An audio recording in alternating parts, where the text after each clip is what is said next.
Chapter तुम लोग का शुरू होता है यहाँ से। अब देखना है तुमको परिमेय संख्या। क्या देखना है? परिमेय संख्या। और ये क्लास 8 में भी पढ़ना है और 9 में भी पढ़ना है, ठीक है? 10 में भी आ जाएगा परिमेय संख्या। हाँ, तो इसको देखो, परिमेय संख्या को कैसे जानेंगे? परिमेय संख्या वही संख्या होगा जिसे हम p/q के रूप में लिख सकते हैं। और p हमेशा क्या होगा? पूर्णांक। अभी बताए थे ना, पूर्णांक बताए थे। q भी क्या होगा? कोई पूर्णांक होगा। अगर पूर्णांक नहीं है तो वो परिमेय संख्या नहीं होगा। तो p/q के रूप में लिखा होना चाहिए और दोनों क्या होना चाहिए? पूर्णांक होना चाहिए। और एक और है कि q बराबर 0 नहीं होना चाहिए, ठीक है? 2 चीज समझे, 3 चीज समझे। परिमेय संख्या तभी होगा जब हम p/q के रूप में लिखा होगा या लिख सकते हैं। दूसरा कि p और q हमेशा क्या होगा? पूर्णांक होगा। और तीसरा q बराबर 0 कभी भी नहीं होगा। तो एग्जाम्पल हम बताते हैं। जैसे देखो, एग्जाम्पल लिखे हम 2/3। तो क्या ये परिमेय संख्या है? परिमेय संख्या है 2/3। देखते हैं इसका नियम लागू होता है कि नहीं। पहला बोला गया कि p/q के रूप में लिख सकते हैं। तो देखो, इसको p/q के रूप में लिख दिए, मतलब बटा में लिख दिए 2/3। और दूसरा बोलता है कि दोनों पूर्णांक होना चाहिए। तो क्या 2 पूर्णांक है? पूर्णांक कैसे नहीं है? ये 2 पूर्णांक नहीं है, अभी नहीं बताए थे। पॉजिटिव नंबर ये सारे पूर्णांक है, इधर नेगेटिव का नंबर। तो ये क्या हो गया? पूर्णांक। ये भी पूर्णांक हो गया और ये भी पूर्णांक हो गया। दूसरा, हाँ, जैसे ये भी है। तो क्या ये परिमेय संख्या नहीं है? सर माइनस रहेगा। -2/3 परिमेय संख्या है। हाँ। क्योंकि ये पूर्णांक संख्या नहीं है। पूर्णांक है ना, माइनस वाला भी पूर्णांक होता है, प्लस वाला भी पूर्णांक होता है। तो ये भी क्या हो गया? परिमेय संख्या। और ये भी बताया था ना कि q बराबर 0 नहीं होना चाहिए। तो देखो, q बराबर 0 है नहीं, इसमें है क्या? नहीं। तो q बराबर 0 नहीं है, मतलब ये दोनों क्या है? परिमेय संख्या। अब तुम लोग से सवाल है, 0 क्या परिमेय संख्या है? 0 क्या परिमेय संख्या है? संख्या है।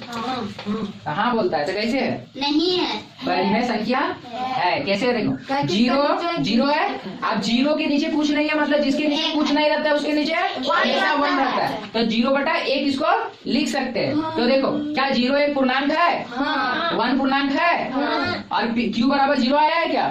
नहीं। तो मतलब ये परिमेय संख्या है। परिमेय संख्या है, ठीक है? लेकिन इसका अपोजिट कर दे। कैसे कर दे?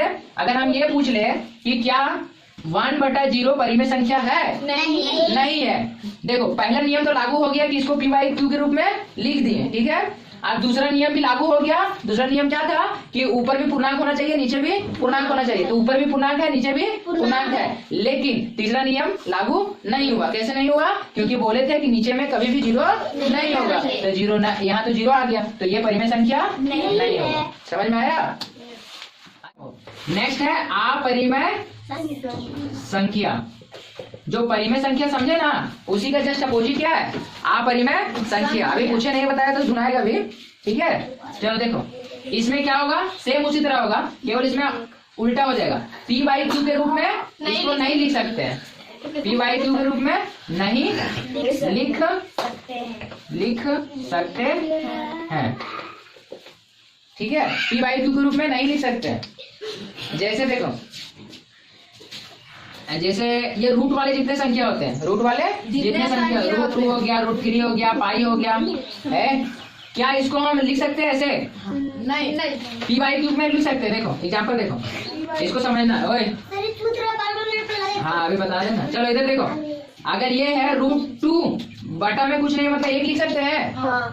लेकिन हम बोले थे कि ऊपर भी पूर्णांक होना चाहिए, नीचे भी पूर्णांक होना चाहिए। लेकिन क्या इसके ऊपर नीचे पूर्णांक है? नहीं है। नीचे तो है पूर्णांक, लेकिन ऊपर पूर्णांक है का? नहीं। कहीं भी बताए थे √2 था का? प्लस में नंबर था और माइनस में नंबर था और 0 था, लेकिन रूट में था क्या? नहीं। तो इसलिए √2 क्या हो गया? एक अपरिमेय संख्या। समझ में आया? जिसको p/q के रूप में नहीं लिख सकते। और परिमेय संख्या होने के लिए दोनों को पूर्णांक होना चाहिए, लेकिन ऊपर नीचे पूर्णांक इसमें नहीं है। नीचे तो है लेकिन ऊपर है का? ऊपर नहीं है। तो ये हो जाएगा अपरिमेय संख्या। तो फिर से एक सवाल है जो बहुत कोई पूछता भी है। क्वेश्चन है कि पाई परिमेय संख्या या परिमेय संख्या है या अपरिमेय संख्या है? परिमेय संख्या। दोनों संख्या। देखो, क्वेश्चन है कि पाई क्या है, परिमेय संख्या है कि अपरिमेय संख्या है। तो बहुत कोई बोलता है परिमेय संख्या है, बहुत कोई बोलता है अपरिमेय संख्या है। अपरिमेय तो संख्या। चलो हम बताते हैं कौन संख्या है सो, ठीक है। इसका आंसर देखो क्या होगा सो, आंसर बाद में तुम लोग खुद ढूंढ लेगा, हम पहले इसको एक्सप्लेन करते हैं, उसके बाद तुमको अपने समझ में आएगा क्या है सो। पहला देखो, अगर हम इसको पाई लेते हैं, ठीक है, पाई लिए तो पाई में बटा में कुछ नहीं है, मतलब 1 है ना। तो हम जाने हैं कि p बटा q के रूप में लिखा होना चाहिए, तो p बटा q के रूप में ये तो है, ठीक है, पहला नियम पास।